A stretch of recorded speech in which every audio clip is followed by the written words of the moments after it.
Subscribe करें और bell दबाएं ताकि कोई खबर रह न जाए।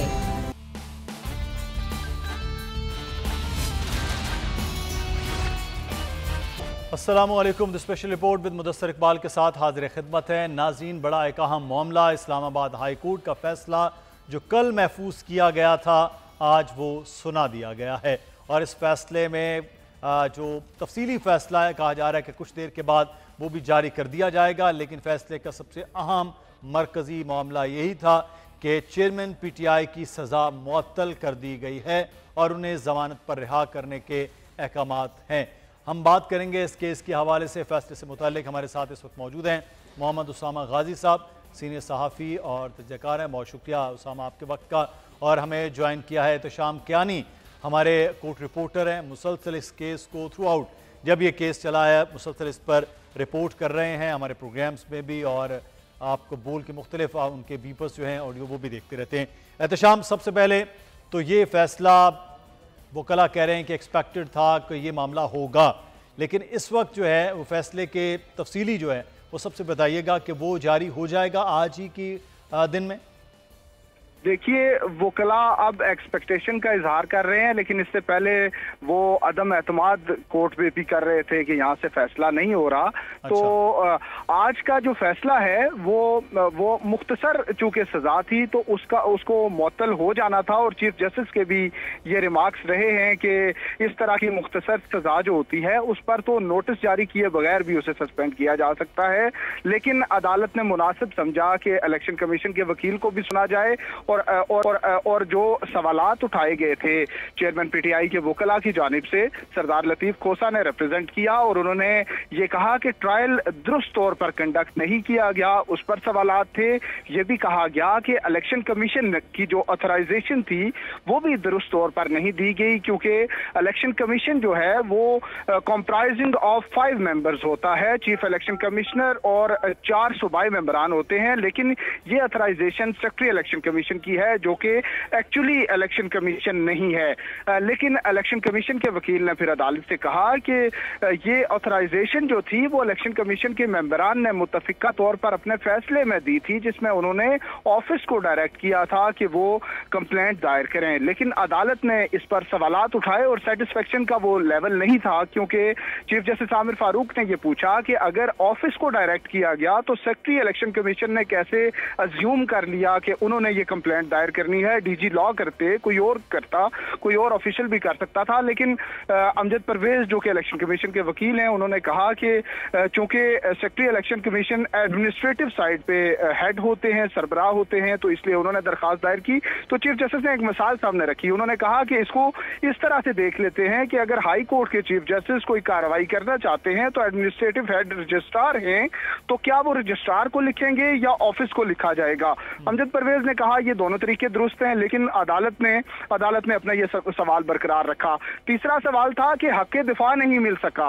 अमजद परवेज ने कहा कि हक़ दिफा दीगर केसेस में भी मुल्ज़मान को नहीं मिलता, ये कोई अनोखा केस नहीं है। लेकिन जो चेयरमैन PTI के वकला हैं उनका ये मौक़िफ़ था कि इस केस में चूंकि ये फौजदारी केस है, दीवानी केसेस में ये हो सकता है कि कोई हक़ दिफा ख़त्म कर दिया गया हो, लेकिन जो क्रिमिनल केसेस हैं उन केसेस में हक़ दिफा का जो गवाह पेश करने की जो दरखास्त होती है उसको इस तरह से रिजेक्ट नहीं किया जा सकता। तो ये भी एक पॉइंट था।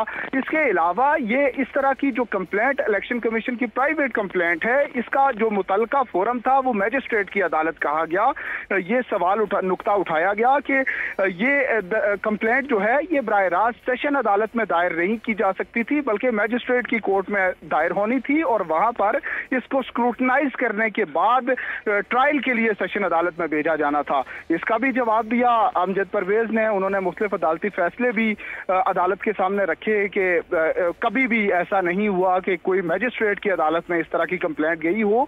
अब अदालत का जो तफसीली फैसला आएगा उसमें वजूहात सामने आएगी कि किस किस पॉइंट से अदालत ने इत्तेफाक किया है और उनसे मुत्तफिक होने के बाद चेयरमैन PTI को सजा मुअत्तल करके जमानत पर रिहाई का हुक्म जारी जारी किया है। लेकिन मुख्तसर ऑर्डर जो था वो आज जजेस जब 2 रुकनी बेंच समात के लिए कमरा अदालत में आया तो चीफ जस्टिस आमिर फारूक ने चेयरमैन पीटीआई के वकील बाबर अवान को मुखातिब किया, उन्हें रोस्टम पर बुलाया और उन्हें कहा कि आपके जो दरखास्त है वो मंजूर कर ली गई है और इसका रिटन ऑर्डर जो है वो बाद में जारी किया जाएगा। ठीक है, तो शाम आप हमें आगाह कर रहे थे सूरत हाल से मुताल्लिक और अब इंतज़ार किया जा रहा है तफसीली फ़ैसले का। हमारे साथ इस वक्त हमें ज्वाइन राजा खालिद महमूद साहब ने फॉर्मर डेप्यूटी अटॉर्नी जनरल रहे हैं, लीगल एक्सपर्ट हैं। बहुत शुक्रिया राजा साहब आपके वक्त का।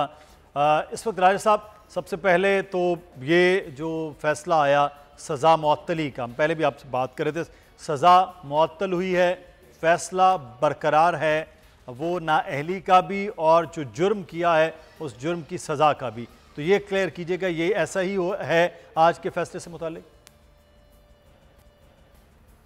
जी बिल्कुल ऐसे ही है, क्योंकि मैं पहले भी आपके स्टूडियो में और आपके चैनल पे इसकी बड़ी वजाहत कर चुका हूँ पूरी सराहत के साथ, पूरी तफसील के साथ, कि सुप्रीम कोर्ट ऑफ पाकिस्तान ने 2019 में नासिर केस में, पेज है उसका 382 और किताब का नाम है SCMR supreme court monthly review, उसमें ये करार दिया कि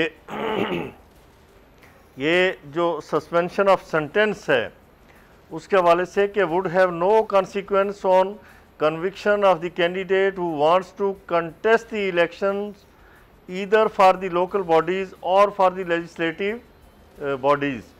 मतलब ये है कि जो उनकी कन्विक्शन है, जो सज़ा है, दैट इज़ स्टिल मेंटेन्ड, यानी वो अपनी जगह एग्जिस्ट कर रही है। सही। सस्पेंड उनकी सेंटेंस हुई है कि उन्हें जेल से बाहर निकाला जाए, लेकिन सज़ा याफ्ता की तारीख में वो आते हैं।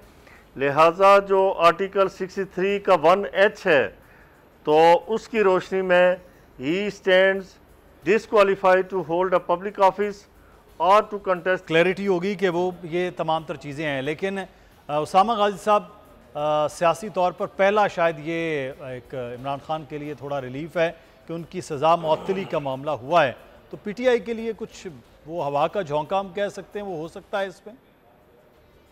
यकीनन है, जाहिर है कि उनके लिए ये एक बड़ी फतह है और काफ़ी अरसे से पिछले 24 दिन से कश्मकशी की कैफियत थी उनके लिए। जब से ये अपील वाला मामला चल रहा था, सुप्रीम कोर्ट में भी वो अपील लेकर गए थे कुछ ऑर्डर्स के खिलाफ, तो यकीनन आप देख रहे हैं जिस तरह से तहरीक इंसाफ की तरफ से खुशी मनाई जा रही है, लेकिन साथ एक तरह से हम ये देख रहे हैं कि वो मोहतात भी हैं, क्योंकि बहुत से लोग रिहा होने के बाद दोबारा गिरफ्तार हुए। अभी जिस तरह से खबर आई कि जी साइफर केस में वो जुडिशल रिमांड पर हैं, तो ये किसी को इतना पता नहीं चल सका है, उनके वकला बता सकते हैं कि क्या उनको इस चीज़ का पता था। फिर जो नोटिफिकेशन सामने आया उसमें तारीख भी नहीं है, ये सवाल भी उठाया जा रहा है। फिर वकला ये भी बात कर रहे हैं कि सुप्रीम कोर्ट के अहकामात के मुताबिक या उनके ऑर्डर्स या जजमेंट के मुताबिक, उनके फैसलों के मुताबिक, जब भी कोई शख्स मुल्जिम है उसका रिमांड दिया जाना है तो उसका मौजूद होना अदालत के सामने बहुत ज़रूरी है, लाजमी है।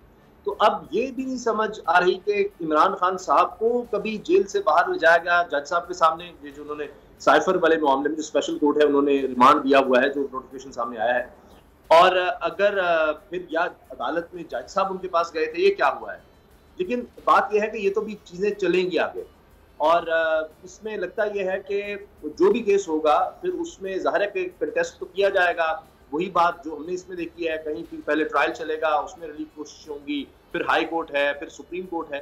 तो लगता है कि मामला इस तरह से चलेंगे, क्योंकि जो साफ़ी हैं, कुछ जो बहुत ज़्यादा कहते हैं कि जी हम बड़े वेल इन्फॉर्म्ड हैं और ख़ासतौर पे बताते रहते हैं कि क्या होगा, क्या अपने आप को समझते हैं कि वो बड़े कोई पीछे से जिनको पता लग जाता है क्या होने वाला है, तो वो तो ये कह रहे हैं कि 1 साल का प्लान है इमरान खान साहब को अंदर रखने का। अब प्लान अपनी जगह होता है, हो सकता है ये भी प्लान हो कि इसमें उनको रिहाई ना मिले, लेकिन मिल रही है। तो आगे देखते हैं क्या प्लान है, लेकिन फिलहाल तो ये नजर आता है, हम यही तज्जिया कर सकते हैं अगर अली मोहम्मद खान साहब का देखा जाए, शरिया रफीदी और दीगर के साथ, कि अभी पता नहीं और कितने केसेस नैब के अलग से हैं, इस्तादी दहशतगर्दी के हैं, तो केसेस तो 180 हैं, तो एक के बाद एक केस हो सकता है कि सामने आता चला जाए, लेकिन वो फिर एक स्टांस कमजोर होता चला जाता है, जिस तरह हमने अली मोहम्मद खान साहब के केस में या शरिया रफीदी के केस में देखा है। एक स्टांस कमजोर होता चला जाता है, जिस तरह हमने अली मोहम्मद खान साहब के केस में या शरिया रफीदी के केस में देखा है। बिल्कुल, लेकिन ये कि केसेस का एक तरफ है, लेकिन यहाँ पर तो क्योंकि उनकी नाअहली का मामला है, लोग तो जेलों में भी इलेक्शन लड़े हैं उन्होंने माजी में, लेकिन यहाँ तो जब नाअहली है तो फिर ये राजा साहब हम कहेंगे कि 5 साल के लिए अभी तक आज में वो नाअहल हैं, कोई पब्लिक ऑफिस होल्ड नहीं कर सकते, कोई इलेक्शन में नहीं हिस्सा ले सकते, ये तो क्लियर हो गया है कि अभी तक। लेकिन जब ये आगे अब फर्दर, क्योंकि अपील है उस फैसले के चैलेंज के हवाले से, वो फर्दर क्या होगा चीज़ें, क्या वो ट्रायल कोर्ट की तरफ जाएंगी वापस, क्योंकि हक़ दिफा के हवाले से बार बार बात की जा रही थी कि वो नहीं दिया गया, या अब इस पे पहले प्रोसीडिंग होगी, क्या तरीक़ाकार होगा? हमारे नाज़रीन को कानूनी हवालों से बताइए सर। अच्छा मुदस्सर साहब, इसमें एक इम्पॉर्टेंट बात की तरफ मैं इशारा कर दूं जी कि पिछले साल आपने देखा होगा कि हनीफ अब्बासी साहब को special assistant to prime minister Pakistan appoint किया गया। बिल्कुल। लेकिन chief justice Islamabad high court उस वक्त अतर मिनल्ला साहब थे, तो उन्होंने वफाकी गवर्नमेंट से जवाब तलब कर लिया कि इन्हें आपने कैसे अपॉइंट किया, डिस्पाइट द फैक्ट कि उन्हें भी उनकी जो सज़ा थी वो सस्पेंड हुई थी जी। ही वॉज ऑन बेल, लेकिन उनकी कन्विक्शन चूँकि स्टैंड कर रही थी, उनकी अपील पे बहस नहीं हुई थी, अपील पे फाइनल एडजुडिकेशन नहीं हुई थी, लिहाजा ये हुआ कि उन्हें कहा गया जी कि आप के लिए बेहतर है कि आप रिज़ाइन कर दें, और शायद दूसरे दिन ही उन्होंने रिज़ाइन कर दिया था। हालांकि he was appointed as the special assistant to prime minister of Pakistan. याद रहे कि special assistant to prime minister of Pakistan है या adviser to prime minister of Pakistan है, ये कैबिनेट के मेंबर्स की डेफिनेशन में नहीं आती। ये बहुत लोगों को गलत फहमी है कि they are the cabinet members. ये कॉन्स्टिट्यूशन के मुताबिक कैबिनेट के मेंबर्स नहीं होते, काबीना की तारीफ में नहीं आते, वज़रा की तारीफ में नहीं आते। कैबिनेट मेंबर वही होता है जो MNA हो या फिर सेनेटर हो और वहाँ से उसे वज़ीर चुना जाए तो वो कैबिनेट मेंबर होता है। इवन स्टेट मिनिस्टर वो MNA भी होता है या सेनेटर भी होता है, वो भी काबीना की तारीफ में नहीं आता। ठीक हो गया एक बात। तो हनीफ अब्बासी साहब को फिर रिज़ाइन करना पड़ा इसलिए कि उनकी कन्विक्शन उनके रास्ते में रुकावट मौजूद थी। तो ये अब जो दूसरी बात आप कह रहे हैं कि इस अपील के होगा, इस अपील के बाद इस अपील में अब आज तो उनकी जो उन्हें टेम्परेरी रिलीफ मिला है, फाइनली जब अपील सुनी जाएगी तो हाई कोर्ट के सामने 3 ऑप्शंस होंगे जी। ठीक, एक होता है जी कि अपील को मंजूर कर दिया जाए, कन्विक्शन को सेटिसाइड कर दिया जाए, और जब कन्विक्शन सेटिसाइड हो जाएगी तो वो क्वालिफाई करेंगे इमरान खान साहब, उनकी नाअहली खत्म हो जाएगी और वो क्वालिफाई करेंगे। अब ये तो सर अब आगे अपील वाला मामला है, अब ये देखना है कि किस तरह से है जी अपील वाला। मैं उसी में बस हमारे साथ रहेगा। यहाँ पर एक ब्रेक लेना है, ब्रेक के बाद वापस आएंगे, फिर बिजली के बिलों की सूरत हाल और महंगाई से जो आवाम तंग है उस पर बात होगी।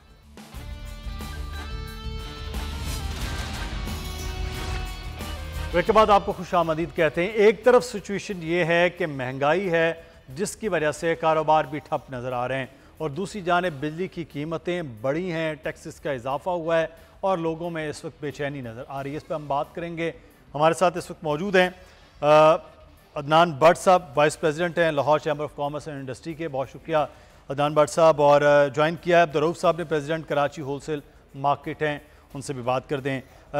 अदनान भट्ट साहब, इस वक्त कारोबारी अफराद की बात करें, उनका कारोबार सारा आम आदमी से जुड़ा हुआ है। अगर सिचुएशन जो 2-4 दिनों से आप देख रहे हैं जिस तरह से है, इसके बाद कारोबार करना और एक आम आदमी का इस तरह से चलना कैसे मुमकिन है? आप देख बिल्कुल वजह का ये बिल्कुल वाज़ेह है कि हम गुज़श्ता चंद अर्से से हमारी मुल्की मईशत का पहिया सुस्त रवि का शिकार है। ऊपर से डिवैल्यूएशन दिन ब दिन, और जिस तरह तेजी से ये बिजली के नर्ख और टैक्सेस की इजाफा होता चला जा रहा है, सनती पैदावारी लागत जिस तेजी से बढ़ रही है, तो मामलात सारे आज लाहौर चैम्बर ऑफ कॉमर्स में मुख्तलिफ सनती जोन से और ताजरान और बाजार से लोग आए थे जी। तमाम साथी आए हैं। मामला इस कदर परेशानी का है कि अगर हुकूमत ने इसको अवलीन तरजीहात पे लेके अगर ये नर्ख और टैक्स वापस ना किए तो माशी पहिया चलना मुश्किल हो जाएगा। दूसरी सबसे बात है कि इस तरह हमारे जो रीजनल प्राइस वॉर है जिस पे हम एक्सपोर्ट के ऊपर बेस करते हैं बिल्कुल। और रेमेडीज के ऊपर बेस करते हैं, अगर हमारी रीजनल प्राइस कॉस्ट जो दिन ब बढ़ती चली जा रही है, तो रीजनल प्राइस वॉर से हम बाहर निकल के, तो हम आने वाली समाई में एक्सपोर्ट का हदफ भी नामुमकिन हो जाएगा हमारे लिए। उसके लिए भी हमें इस मामला पे देखना पड़ेगा कि रीजनल प्राइस में हम 18 और 20 सेंट्स पे बैठे हैं और हमारे जो दूसरे मदे मुकाबले जो एक्सपोर्टर्स हैं मुल्क के, उनकी प्राइस क्या है। तो ये बुनियादी चीज का जो फुकदान है और ये बुनियादी चीज दिन ब दिन बढ़ती चली जा रही है, इसके ऊपर हुकूमत को अग्रिम तरजीहात पे लेने चाहिए ताकि माशी और सनती पहिया कर सके। बिल्कुल ये ज़रूरी है, लेकिन हुकूमत अब उसके पास क्या वाकई इतना मैंडेट है कि ये चीज़ें इस तरह से कर पाए। अच्छा, अब्दुल-रऊफ साहब हमारे साथ मौजूद हैं। अब्दुल-रऊफ साहब, एक तो ये कीमतें आए दिन बढ़ रही हैं, अब लोकल प्रोडक्शन है चीनी, तो वो उसकी कीमतें क्यों नहीं कंट्रोल हो रही हैं? 170-72 तक चीनी जो है वो आम मार्केट में चली गई है, क्या वजह है इसकी? देखें, जब गवर्नमेंट रेट नहीं होगी तो जाहिर सी बात है सब दना से फिरेंगे। जाहिर सी बात है सट्टा माफिया है, शुगर का कार्टल है। और लम्हा फिक्री आप ये भी देखें कि जो 80 रुपए या 83 रुपए की कोस्ट की चीज नफे के साथ, वो आज आपको पता है 164 रुपए होलसेल में, 175 रुपए रिटेल में पहुंच चुकी है। मैं आप आला अदलिया से दरख्वास्त करूंगा कि उन्होंने एक प्राइस फिक्स करने का हुआ था कि प्राइस फिक्स करेंगे, कोर्ट में होगी प्राइस फिक्स, तो उस प्राइस पे जब हम पॉलिटिकली तारीफें लेते हैं और उसका फैसला करते हैं, तो मैं आला अदलिया से हाथ जोड़कर दरख्वास्त करूंगा कि ये 25 करोड़ आवाम के लिए आवाज उठाएं कि ये अरब 250 अरब रुपए का टीका लगाए। इसी तरह कि गरीब आदमी का डबल रेट। अब आप लम्हा फिक्रिया ये देखें कि चावल के डबल रेट हैं, हमारे एक्सपोर्ट पे इफेक्ट आ रहा है। हमारा जो ये काटल चावल के बने हुए फसलें आजकल खरीदते थे लोग, और ये जो प्लेज कानून है, जो बैंक का प्लेज कानून होता है, जो 22% 24% है, तो उसको आप देखें 2 महीने फसल के टाइम में, आप गंदुम में देख लें जखीरा, आप चीनी को देख लें जखीरा गोदाम भरे हुए हैं। क्या कोई क्रैकडाउन हुआ? मैं आला अदलिया से दरख्वास्त करता हूँ कि देखें ये जो आपकी दरख्वास्त आई हुई है, पिटिशन है, उस पे फिलफौर इसको फैसला करें ताकि गरीब लोगों को जो 50-60 रुपए चीनी महंगी मिल रही है वो उनके लिए भी कोई रिलीफ का बंदोबस्त। रऊफ साहब, एक और चीज़ जो हमें ये खबर ऐसी मिली कि जो सेल है वो कदरे कम हुई है, कि जिस तरह से पहले लोग ज़्यादा चीज़ें ख़रीद सकते थे, अब कैपेसिटी नहीं है। क्या ऐसा ही है, जो मजमूई तौर पर सेल है वो कम है कीमतों की वजह से? देखें, आप जाएं बेसिक पे, आप बेसिक पे जाएं तो आपने रोटी खानी है, पहला सवाल है कि जी हमने गंदम और इसके बाद रोटी के बगैर तो गुजारा नहीं हो सकता। बिल्कुल। अब ये तो मैं ये समझता हूँ कि ये लग्जरीज में आ गया। मैं समझ रहा हूँ मिडिल आदमी पिस गया, गरीब भी पिस गया, या बिल भरे या अपनी रोटी खाए या किराया भरे या स्कूल की फीसें भरे या बीमार हो तो क्या करे। मुझे एक सवाल का जवाब दे दें कि जब रोटी हमारी 25 रुपए की होगी और अगर 2 अफराद हैं और 3 बच्चे हैं, तो आप मुझे बता दें कि वो 25,000 की क्या रोटी खरीदेगा? ये है नहीं। तो मुझे लम्हा फिक्रिया ये नजर आ रहा है कि बेसिक नेसेसरीज आइटम, जो बेसिक आइटम है, आटा, चावल, चीनी, दाल है, वो सब डबल रेट है। ये कब तक होगा? और ये जो डॉलर का इम्पैक्ट आता है जो हमारी दालों पे, 80% हमारी इम्पोर्टेड दालें, अब आप बताएं डॉलर रोजाना की बेस पे बढ़ रहा है, अब उसको कहाँ हम रोकेंगे? मैं एक ही बात कहूँगा कि जो IMF ने जो मुआहिदा किया था, वो पिछली गवर्नमेंट ने किया था और इससे पिछली गवर्नमेंट, उसको ही रिवाइंड किया गया और उससे साइन हुई, तो वो इतना खतरनाक है कि ये आवाम को बिल्कुल निचोड़ दिया है और अभी कोई फैसला भी नहीं कर पाएगा। बिल्कुल, ये तो अब आवाम जो है वो इस फैसले के असरात भुगत भी रही है। लेकिन बट साहब, एक चीज़ जो आप बात कर रहे थे कि हम रीजनल जो कॉस्ट है और डूइंग बिजनेस, उस पर बड़ा मुश्किल हो जाएगा। तो सर, हमारे पास तो पहले ही ना होने के बराबर जो है वो एक्सपोर्ट है। अब फॉरेनर इन्वेस्टमेंट तो बहुत दूर की बात है, लोकल जो है मैं आप सर्च कर रहा हूँ कि देखें एक्सपोर्ट, राइस एक्सपोर्ट हमारा माशाल्लाह। मैं आता हूँ रऊफ साहब, आपसे बात करता हूँ मैं अदनान भट्ट साहब से ये बात। तो फिर चैम्बर इसमें क्या सोच रहे हैं अदनान भट्ट साहब कि फिर तो दोबारा से नहीं अपना ही सरमाया लेकर फिर बाहर जाएंगे, वो बेहतर है? बैंकों में रख देना, वहां से मुनाफा आ जाना वो बेहतर है? फिर इस तरह तो इंडस्ट्री बिल्कुल ही तबाह हो जाएगी। देखो जी, बात यह है कि मायूसी एक कुफर है, हम इस बात पे यकीन रखते हैं। और इसमें थोड़ी सी बात मैं ऐड करता चलूँ कि देखते हैं हमारा IMF से जो एग्रीमेंट हुआ है उसके अंदर ये हुआ है कि आपने लाइन लॉसेस को और चोरी को आपने रोकना है। अब 800 से लेके 1200 बिलियन का हमारा लाइन लॉसेस प्रॉब्लम है, चोरी के मामलात हैं, सर्कुलर डेट है हमारा। अब देखिए सबसे बड़ी जो बात है, जितनी भी पावर जनरेशन हमारे जिनसे एग्रीमेंट्स हैं उनके ऊपर कैपेसिटी चार्जेस हमें दिया जा रहा है।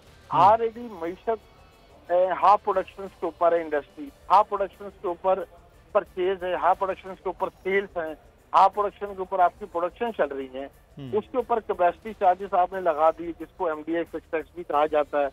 तो हमें एक दफा फिर रिव्यू करना पड़ेगा हमें पावर जनरेशन से, ताकि जो कैपेसिटी चार्जेस हैं और जिस कैपेसिटी पे पावर जनरेशन नहीं कर रही उसके ऊपर हमें रिव्यू करना पड़ेगा। उस मुआहदे को एक दफा फिर हमें सिंक्रोनाइज करना होगा जहाँ से आगे। देखिए ये इस वक्त मुल्क और मईशत जो है दोनों एक सख्त कटहरे पे खड़े हैं, हमें मिल के चलना होगा। बिल्कुल, ये इसको चलाना भी है और इसके लिए शायद इस तरह से मुश्किल फैसले भी करने पड़ेंगे जो सिर्फ और सिर्फ आवाम के लिए मुश्किल फैसले थे, अब किसी और के लिए भी मुश्किल फैसले होना ज़रूरी है। बहुत शुक्रिया अदनान भट्ट साहब, वाइस प्रेसिडेंट हमारे साथ मौजूद थे लाहौर चैम्बर ऑफ कॉमर्स, और अब्दुर्रऊफ साहब आपका भी। और अवाम इस वक्त जो है वो बिजली के और महंगाई के हाथों जिस तरह से परेशान है। शाहिद अली रिपोर्ट कर रहे हैं हमें सक्खर से। जी शाहिद, क्या कहते हैं सक्खर के आवाम इस सूरत हाल पर? बढ़ती हुई बिजली के नरखों पर ताजिर गरीब आवाम सब सरापा एहतजाज हैं। बात करते हैं सक्खर डेवलपमेंट अलायंस के सदर, सक्खर स्मार्ट ट्रेडर के सदर जावेद मेमन से।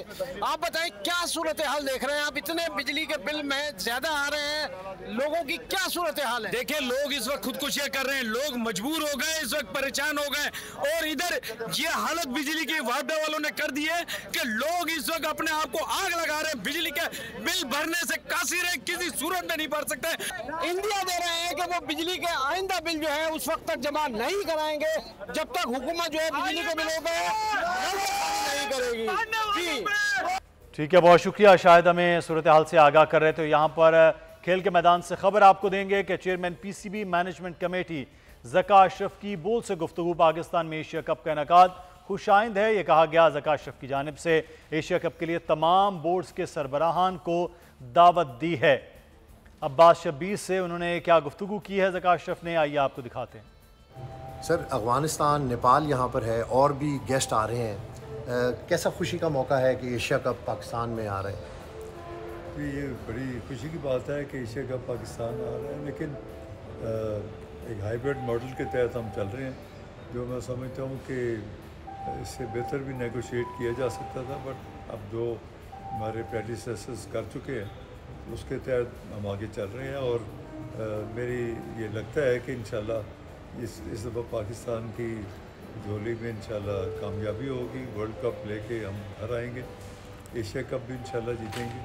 ये हमारी कोशिश होगी कि हत्तल इम्कान उसके लिए पूरा जोर लगाएंगे, और हमारी टीम भी, हमारी मैनेजमेंट भी, सब इस चीज़ के लिए मिलजुल के इस पर काम कर रहे हैं, और इंशाल्लाह ये इज़्ज़त पाकिस्तान को मिलेगी। सर, कौन कौन से स्टेट गेस्ट जो हैं वो पाकिस्तान आएंगे एशिया कप देखने के लिए?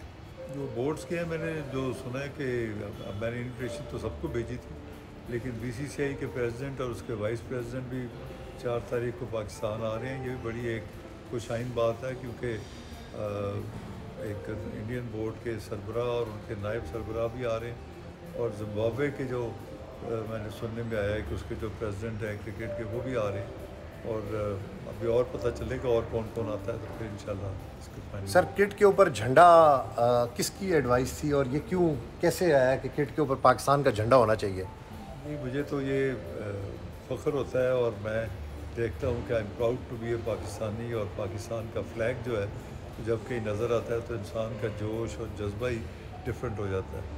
तो ये बेसिकली मेरी अपनी सोच थी कि पाकिस्तान का झंडा हमारी किट के ऊपर होना चाहिए, और जब पाकिस्तान का झंडा पहन के हमारे खिलाड़ी जाते हैं तो उनका अपने भी जज्बात और उनके अपना जो मोराल बड़ा अप हो जाता है, और क्रिकेट शायकीन का भी इसमें जो एक रिस्पॉन्स है वो बड़ा एक जोशीला और जज्बा होता है, अपने मुल्क और वतन के लिए मोहब्बत जो है वो नज़र आती है। सर, माजी में जो फ़ैसले हैं वो बंद कमरों में होते थे, अब ये फ़ैसले सिलेक्शन के, क्या आपकी कोई मुदाखलत होती है इसमें?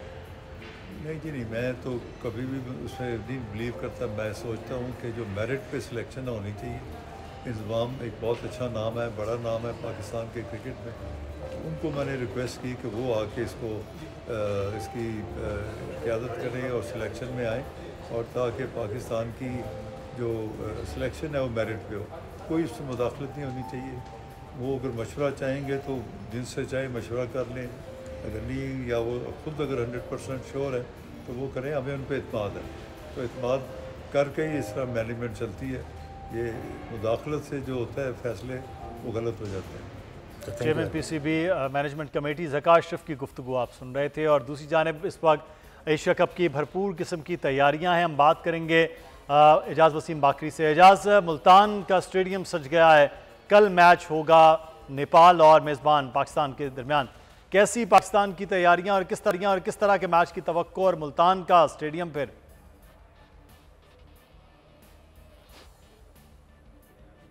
जी एजाज़, एशिया कप के हवाले से बताएं कि क्या तैयारियां हैं इस वक्त मुल्तान में, ख़ासतौर पर पाकिस्तान की टीम की और फिर एशिया कप की? जी मुदस्सिर, एशिया कप क्योंकि पाकिस्तान के पास सिर्फ 4 मैचेस हैं और इन 4 मैचेस के लिए पाकिस्तान के पास ये अपॉर्चुनिटी है कि वो इन 4 मैचेस का अच्छा इनकाद करा के दुनिया को ये मैसेज दें कि इंडिया एशिया कप खेलने पाकिस्तान नहीं आया, लेकिन चैंपियंस ट्रॉफी 2025 को बचाने के लिए पाकिस्तान के पास ये अच्छी अपॉर्चुनिटी है। और मुल्तान के अंदर कल पाकिस्तान और नेपाल ओपनिंग मैच खेलने जा रहे हैं, और ये ओपनिंग मैच जैसे ही खत्म होगा दोनों टीमें चार्टर फ्लाइट के ऊपर श्रीलंका रवाना हो जाएंगी।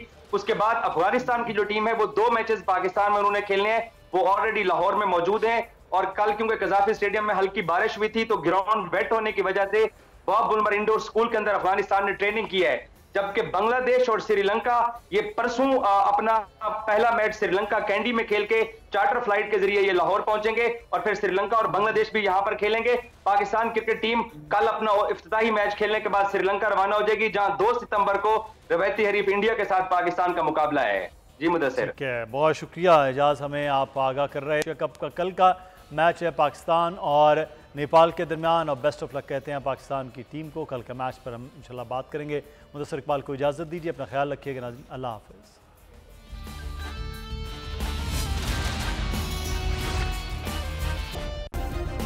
सब्सक्राइब करें और बेल दबाएं ताकि कोई खबर रह न जाए।